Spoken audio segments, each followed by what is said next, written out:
রাহুল গান্ধীর ন্যায় যাত্রায় অংশ নিতে সাইকেল চালিয়ে মালদা পৌঁছলেন ৭৩ বছরের বৃদ্ধ প্রভাত দাস। প্রভাতবাবুর বাড়ি পূর্ব বর্ধমানের কালনার সিমলন এলাকায়। পূর্ব বর্ধমান থেকে সাইকেল নিয়ে ভারত জোড়ো ন্যায় যাত্রায় অংশ নিতে পাড়ি দিয়েছিলেন তিনি।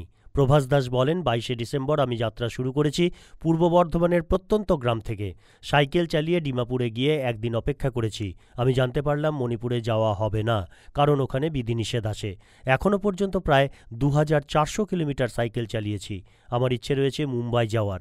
আজকে মালদা এসেছি, কালকে সুজাপুর যাব, ওখানে রাত্রি যাপন করব। ওখান থেকেই রাহুল গান্ধীর ন্যায় যাত্রায় যোগ দেব। আমি পূর্ব বর্ধমান জেলার কালনা থানার সিমলন গ্রাম থেকে, একটা প্রত্যন্ত গ্রাম, সেইখান থেকে বেরিয়েছি গত ২২শে ডিসেম্বর।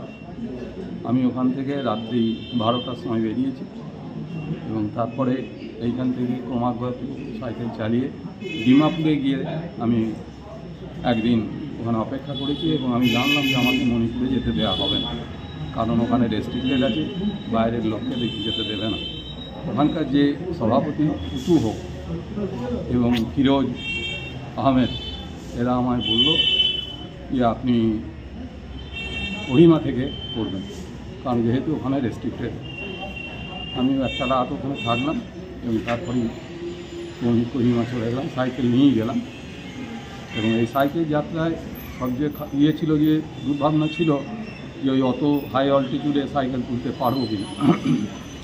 আমাকে এতই হাই অল্টিটিউড যে আমাকে সাইকেলটা ঠেলে ঠেলে ঠেলে ঠেলে আমাদের ওখানকার পার্টি অফিসে গিয়ে হাজির হলো। মানে অ্যাকুরেট বলতে পারবো না, তবে ১৪০০ কিলোমিটার প্রায় হচ্ছে গিয়ে মানে কোহিমা।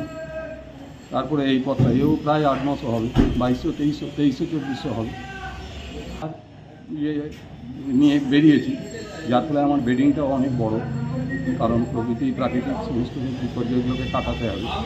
কিন্তু আমাদের যে মানে ন্যায় যাত্রা চলছে, তাতে তাদের সঙ্গে আমি পাল্লা দিয়ে উঠতে পারছি না, কারণ তারা বেশিরভাগটাই বাসে চলে যাচ্ছে। মানুষ কংগ্রেসকে পাত্তা দিচ্ছে, মানে কি মানুষকে বার্তা দিচ্ছে, মানুষ দিচ্ছে, কংগ্রেস বার্তা দিচ্ছে না, মানুষ বার্তা দিচ্ছে যে কংগ্রেস না হলে দেশ যে চলবে না।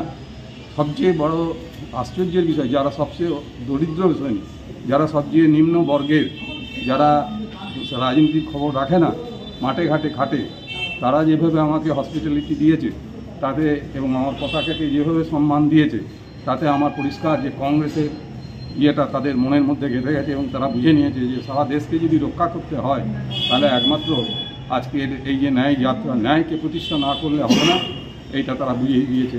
এবং মালদা টুডে।